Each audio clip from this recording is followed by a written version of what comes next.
ఒక్కసారి కొమ్మూరి గోల్డ్ కి కాల్ చేయండి. తాకట్లో ఉన్న మీ బంగారాన్ని విడిపించి మార్కెట్ ప్రైస్ కి వాళ్ళు కొనుక్కుని మిగతా డబ్బులు మీకు ఇచ్చేస్తారు. వెల్కమ్ బ్యాక్ టు మనం టీవీ. నేను మీ పవన్ బెస్పడ.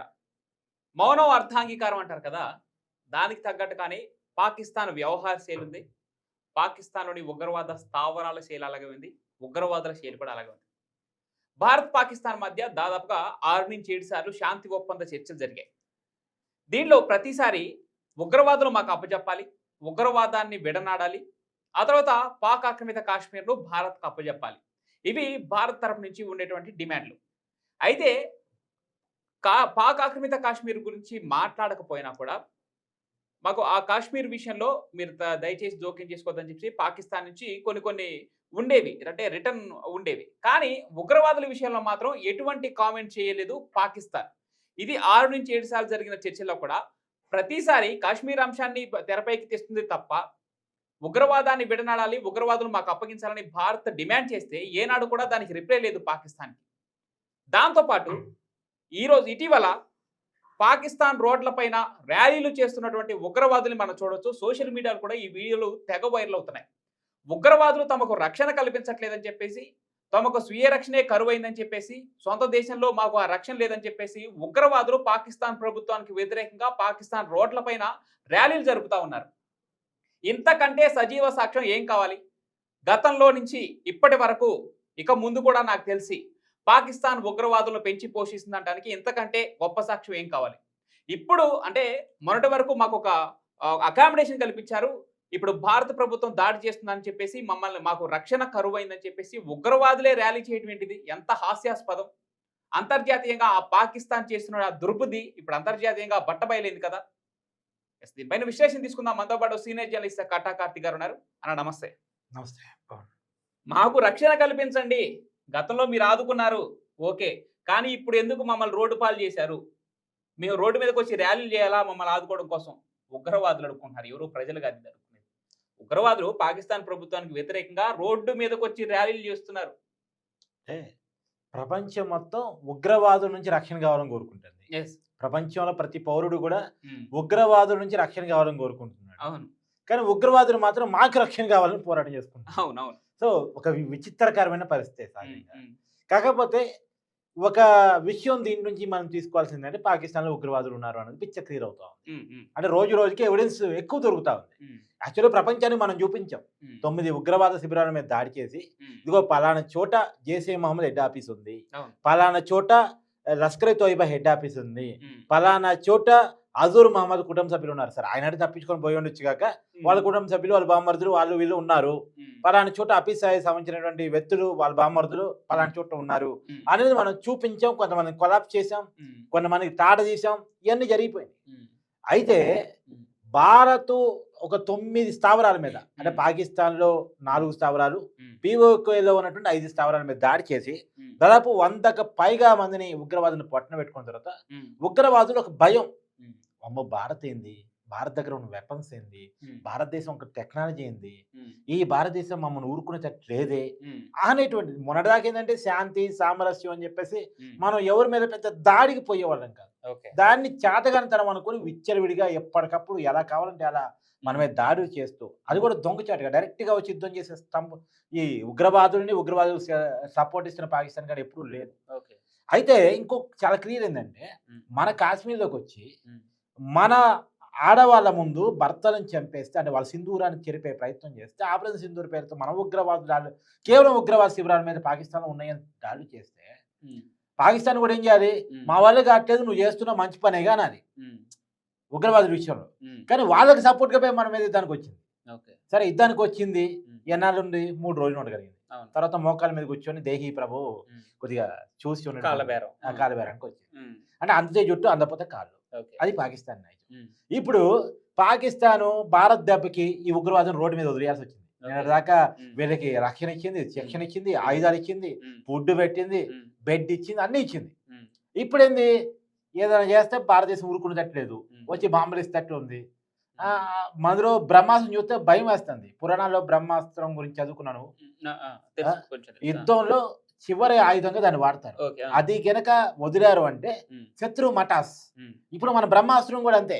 ఉమ్, మన బ్రహ్మాస్త్రం 4 రకాలుగా ఉంటుంది. అవును. ఆకాశంలో బ్రహ్మాస్త్రం ఉంది, భూమి మీద బ్రహ్మాస్త్రం ఉంది, సముద్ర మార్గం నుంచి కూడా వదులుతాం, ఉమ్, సముద్రపు అంతర్భాగం నుంచి కూడా వదులుతాం. ఉమ్, అలాంటి 4 రకాల బ్రహ్మాస్త్రాన్ని మన చేతిలో పెట్టుకున్నాం. ఉమ్, దాని పేరు బ్రహ్మోస్.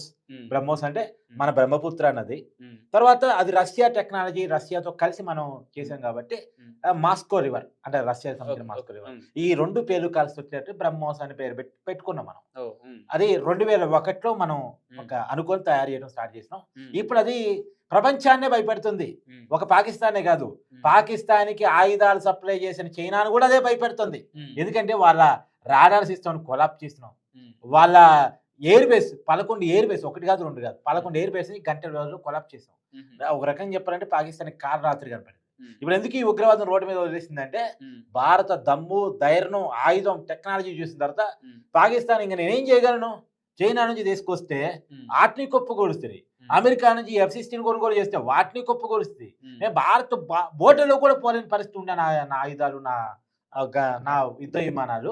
ఉమ్, ఏం చెయ్యాలి, ఏం చేయలేదు. ఇక తప్పని పరిస్థితిలో ఉగ్రవాదాన్ని ఉమ్, వదిలేస్తుంది. ఉమ్, ఇప్పటికైతే దీన్ని మనం నమ్మలేం.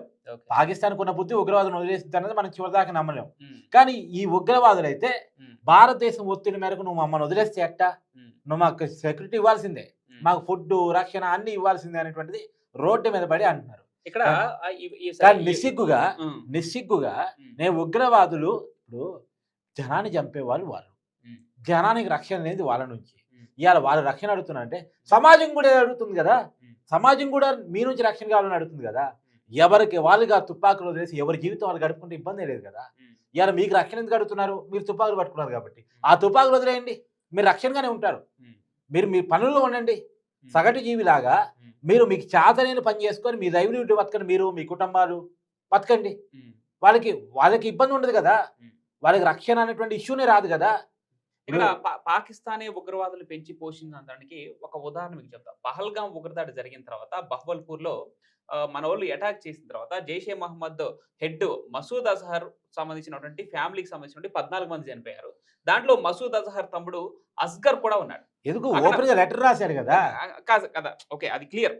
ఆ మృతదేహానికి, ఆ ఉగ్రవాది మృతదేహానికి వెళ్ళి ఆసిఫ్ మునీర్ ఎవడైతే ఆర్మీ చీఫ్ ఉన్నాడో పాకిస్తాన్, వాడు వెళ్ళి నివాళులు అర్పిస్తా ఉంటాడు. ఇంతకంటే ఇంకా గొప్ప సాక్ష్యం ఏం కావాలి ఖచ్చితంగా. ప్రపంచానికి? ఒక బేవకూపుకి ఇంకో బేవకూపు సపోర్ట్ చేస్తాడు. ఒక రకంగా మన పల్లెటూరు భాషలో చెప్పాలంటే, ఉమ్, అంటే ఎందుకు మనం ఆ భాష వాడడం జర్నలిస్ట్ గా కానీ, ఉమ్, కానీ ఉగ్రవాదుల పట్ల అలాంటి పదాలు వాడాలి. ఎందుకంటే correct. ఉమ్, మన దేశంలోకి వచ్చి దొంగచాటుగా ప్రవేశించి ఉమ్, మన దేశ పౌరుల మీద ఆర్మీ దుస్తుల్లో వచ్చి ఉమ్, ఆర్మీ వస్తున్నాలే మనకేముంది ఇబ్బంది అనుకుంటే ఒక్కసారిగా ఉమ్, ఉగ్రవాద రూపాన్ని చూపించి మతాన్ని అడిగి ప్రైవేట్ పార్ట్ చెక్ చేసి ఉమ్, ఆడవాళ్ళ ముందే భర్తను చంపేసేటువంటి తీరు ఏదైతే ఉందో, ఉమ్, మన దానికి ఒక భార్య నా భర్తను చంపావు కదా ఉమ్. నన్ను కూడా చంపాయి అంటే విపోయి మోడీ చెప్పుకోపో అన్నాడు. ఇక్కడ వాళ్ళు అంటారు ఉగ్రవాదులు భారత్ పై దాడి చేసిన ప్రతిసారి పాకిస్తాన్ బదనాం చేయొద్దంటారు వాళ్ళు. అంటే ఉమ్, వీళ్ళు చేసే పనేమో ఇలా ఉంటుంది, ఉమ్, మళ్ళీ దీన్ని విమర్శిస్తే దీన్ని ప్రశ్నిస్తే మాత్రం ఉమ్, మమ్మల్ని బదనాం చేయొద్దని చెప్పేసి అంటారు. Even though Pakistan defence minister ఒప్పుకున్నాడు, ఉమ్, 30 ఏళ్ళు మేము ఉగ్రవాదాన్ని పెంచి పోషించాం. ఉమ్, ఎందుకు పెంచి పోషించాం? ఉమ్, సోవియట్ రష్యాని పతనం చేయడం కోసం ఉమ్, అమెరికా, బ్రిటన్ మాకు ఫండింగ్ చేస్తే ఉమ్, ఆ ఫండింగ్ డబ్బులతో మేము మేపాము, మేము తయారు చేసాము. ఉమ్, ఆల్ఖైదా మేము తయారు చేసిందే, బిన్ లాడెన్ మేము తయారు చేసినోడే, ఉమ్, ఇప్పుడు జైషే మహమ్మద్ మేము తయారు చేసిందే, లష్కర్ తోయిబా మేము తయారు చేసిందే. అయితే మాత్రం ఇప్పుడు మాకు సంబంధం లేదని ఏదో ఈ సంఘటన మాత్రం తప్పించుకునే ప్రయత్నం చేస్తున్నాడు. ఉమ్, ఏది అవన్నీ ఒప్పుకుంటూనే ఉమ్, ఇది మాత్రం మాకు సంబంధం లేదు. ఉమ్, ఎట్లుంటదంటే ఉమ్, ఇంట్లో దొంగతనాన్ని పోయింది నేనే, ఉమ్, ఇంట్లో దొంగతనం చేసింది నేనే, ఉమ్, కానీ ఆ గొలుసు నేను ఎత్తకలేదు. ఓకే, ఉమ్, అర్థమైందా? ఉమ్, దొంగతనానికి వెళ్ళింది నేనే, ఉమ్, దొంగతనం చేసింది నేనే, ఉమ్, కానీ ఆ గొలుసుకి నేను ఎత్తపోలేదండి. ఓకే, మరి ఆ గొలుసు ఎక్కడ ఉందంటే మమ్మల్ని వాడి జేబులోనే దొరికింది. ఉమ్, నీ జేబులోనే దొరికింది కదా అంటే ఉమ్, దొరికిందేమో సార్, కానీ నాకు సంబంధం లేదు సార్. ఆ. మరి నీ జేబులో ఎట్టుందిరా అంటే అంతే కదే. సరే, ఏదేమైనా ఇప్పుడు మాకు రక్షణ కల్పించండి మహో ప్రభు అంటూ పాకిస్తాన్ ప్రభుత్వాన్ని ఉగ్రవాదులు ర్యాలీల రూపంలో ఇలా మొరపెట్టుకుంటున్న విధానం ఏదేమైనా చూస్తా వీళ్ళు ఉంటే- బయటకు వచ్చారుగా, రోడ్డు మీదకి వచ్చారు ఆ, కదా, ఇప్పుడు ఉమ్, వీళ్ళు రోడ్డు మీదకి వచ్చారుగా, ఉమ్, అందరినీ ఉమ్, ఎత్తకపోయి జైల్లో పడేసి జైలు- వీళ్ళ చేతుల్లో ఉన్నటువంటి ఆయుధాలను లాగేసుకుంటే ఉమ్, పేడా పోయింది కదా. ఉమ్, ఇప్పుడు ఇది ఎక్కడో కలుగులో దాక్కున్నారు అనుకో, ఉమ్, పట్టుకోవడానికి మాకు ఇబ్బంది అవుతుందని అని చెప్తే ఒక అందం చందం. ఉమ్, ఇప్పుడు రోడ్డు మీదకి అయితే వచ్చారు కదా, ఉమ్, పాకిస్తాన్కి ఇప్పటికైనా బుద్ధి వచ్చి ఉంటే, ఉమ్, ఇప్పటికైనా ప్రపంచం నేను చూసి వెక్కిరిస్తుంది, నేను నీ దేశానికి ఉన్న పేదరికానికి కారణాలు చెప్తుంది. భారతదేశం అయితే నీకు బుద్ధే చెప్పింది ఏకంగా. ఇప్పటికైనా పాకిస్తాన్ బుద్ధి వచ్చి ఉండుంటే, వాళ్ళు ఇకనైనా మారదలుచుకుంటే ఈ నాయాలను అందరినీ తీసుకుపోయేసి జైల్లో పడేస్తే, ఒకవేళ చంపని కూడా అంటున్నాను నేను, అది ఎవడని చేసే డిమాండ్. వీళ్ళు ఉండొద్దు, వీళ్ళు బతికే అర్హత లేదు, వీళ్ళు 10 మంది చంపేవాళ్ళు వీళ్ళు అనేది చాలా మంది అంటారు. సరే నేను కనీసం అది కూడా అంటారా, వీళ్ళందరినీ తీసుకుపోయి జైల్లో పడేస్తే ఇలా ఉగ్రవాదానికి పులుస్తా పడింది. చూద్దాం. ఇప్పుడు అంటే ఇంకోటి, వీడి చేతులు ఆయుధం పట్టుకొని రోడ్డు మీద ర్యాలీ చేస్తున్నాడు. ఎంత ధైర్యం ఉండాలి. ఇప్పుడు ఒక ఆయుధం పట్టుకొని రోడ్డు మీద భారతదేశంలో కదా. ఇప్పుడు ఇంకొక విషయం నేను చాలా క్లియర్ చెప్తా. ఈ ప్రపంచంలో ఏదన్నా సేఫెస్ట్ ప్లేస్ ఉందంటే ఓన్లీ ఇండియా. ఎందుకు? ఇప్పుడు అమెరికా పెద్ద దేశం, అగ్రదేశం, తోపు దేశం అంటారు కదా. అమెరికాలో సగటు విదేశస్తుడికి లేదా స్వదేశస్తుడికి కూడా ఎప్పుడు ఎవడొచ్చి కుతుపాతో కాలి చెప్తాడో తెలియదు. అమెరికాలో పరిస్థితి. మన తెలుగు వాళ్ళు అనేక మంది చచ్చిపోయారు. అమెరికాలో అక్కడ జాబ్ చేసుకోవడానికి వెళ్ళి అక్కడే నివాసం చనిపోయిన వాళ్ళు ఉన్నారు. ఇది ఇది ఇది స్వచ్ఛమైన దేశం. ఏదో ఇలాంటి న్యాయాలు మన దేశం నుంచి వచ్చుకొని వచ్చి మన దేశంలో సృష్టించే కొద్ది గొప్ప ప్రకంపనలు తప్ప మన దేశంలో మనం ఎవరు చంపుకోం సహజంగా అయితే. కాబట్టి ఇలాంటి కొంతమంది న్యాయాలు చేసేటువంటి పనులు అంటే ఈ న్యాయాలను మాత్రం ఖచ్చితంగా జైల్లో వేయాలి. భారతదేశంలో ఆర్మీ కావచ్చు, లేదంటే స్టేట్ పోలీస్ కావచ్చు, వీళ్ళ వరకు మాత్రమే ఆయుధాలని పబ్లిక్ గా పట్టుకునే రైట్ ఉంటది. ఒకవేళ మీ దగ్గర లైసెన్స్డ్ గన్ ఉన్నా కూడా దాన్ని బయటకు ప్రదర్శించే హక్కు ఎవరికి లేదు. మీ ప్రాణహాని అంటే మీ వ్యక్తిగత జీవితానికి కానీ మీ ప్రాణానికి కానీ ఏదైనా హాని జరిగితే తప్ప దాన్ని తీసి బయటకి దాన్ని వినియోగించే హక్కులు కూడా లేవు. లైసెన్స్డ్ గన్ వాడినందుకు గాను, ఓపెన్ గా బయట తీసినందుకు గాను సెలబ్రిటీలు జైలుకి పోయిన సందర్భాలు ఉన్నాయి. ఇక్కడ పట్టపగలు మిట్ట మధ్యాహ్నం అన్నట్టు రోడ్డు పక్కన ర్యాలీ చేసుకుని ప్రభుత్వానికి వార్నింగ్ ఇస్తున్నారు. గనులు పట్టుకొని అంత పెద్ద పెద్ద గనులు పట్టుకొని మీరు వాదిస్తున్నారంటే మరి పాకిస్తాన్ ఇంక ఎంత మేరకు పెంచి పోషిస్తే మీకు ఈ రైట్స్ వచ్చాయి? ఏదైనా ఈ రోజు ఉగ్రవాదులు రోడ్డు మీదకి ఎక్కి మమ్మల్ని కాపాడండి, మమ్మల్ని ఇలాంటి వాళ్ళు అంటే ఎట్లా వస్తారండి. ఇప్పుడు రాజోరి ఉంది, మూన్ సెక్టర్ పిఓకే ఉంది. పిఓకే నుంచి కాముగా చలికాలంలో పెద్ద మంచి వర్షం కురుస్తున్న సమయంలో కాన్ రాకుండా మంచులో నుంచి భారతదేశంలో చొచ్చుకొని వస్తారు. ఇప్పుడు ఆ పీఓకేని కనుక పూర్తిగా మన ఆధీనంలో తీసుకోవాలి. మన మోడీ గారు అదే అంటుంది, రెండే చర్చలు. నువ్వు ఉగ్రవాదాన్ని నిర్మూలించి పీఓకేని మాకు అప్పచెప్పు. ఈ 2 విషయాలే చర్చిద్దాం, శాంతి చర్చలు. ఈ 2 విషయాలు మాత్రం నువ్వు రాజీ పడకపోతే రాబోయే కాలంలో నువ్వు పరిహారం చూడాల్సి వచ్చింది అని చెప్పేసి మోడీ గారు వార్నింగ్ ఇచ్చారు కదా. ఈ పీఓకేని కనుక మనం తీసుకుని ఆ బోర్డర్ని కనుక క్లోజ్ చేయగలిగితే, అంటే దాన్ని మన దేశంలో కలుపుకొని ఇలాంటి అందరినీ ఏరిపడేయగలిగితే మన ప్రపంచానికి కూడా దరిద్రం పడింది. మన దేశానికి కాదు, ప్రపంచానికి కూడా దరిద్రం పోయింది. రైట్. ఉగ్రవాదులుగా రోడ్డు మీదకి వచ్చి మమ్మల్ని రక్షించండి మహాప్రభు అని ఒక పాక్ ప్రభుత్వాన్ని వేడుకోవడం చూస్తా ఉంటే, నిన్న ప్రధానమంత్రి నరేంద్ర మోడీ గారు జాతిని ఉద్దేశించి మాట్లాడినటువంటి కొన్ని మాటలకి బలం చేకూరుతా ఉంది. మనం విజయం సాధించాం, భారత్ విజయం సాధించిన అనడానికి ఇదే సజీవ సాక్ష్యం. ఎందుకంటే మీకు చెప్తా, మోడీ గారు పాకిస్తాన్ గుండెల మీద మనం కొట్టాం అని చెప్పినటువంటి ఒక మాట ఎంత గర్వంగా అనిపిస్తుందంటే, ఈ ఉగ్రవాదులు ఇప్పుడు భయపడి రక్షణ కల్పించనని వేడుకునే విధానం చూస్తా ఉంటే భారత్ నిజంగానే విజయం సాధించిన అర్థమవుతుంది. ఇంకా పాకిస్తాన్ ఆర్థికంగా దెబ్బ కొట్టాం, ప్రతి దశలోనూ పాకిస్తాన్ ఓటమిని భారత్ చవి చూసింది. వీటన్నిటి మాటలకి బలం చేకూరింది. కాల్పుల విరమణ ఒప్పందానికి ఓకే చెప్పిన తర్వాత ఇప్పటికీ మన ప్రతాపం చూపిస్తున్నాడు.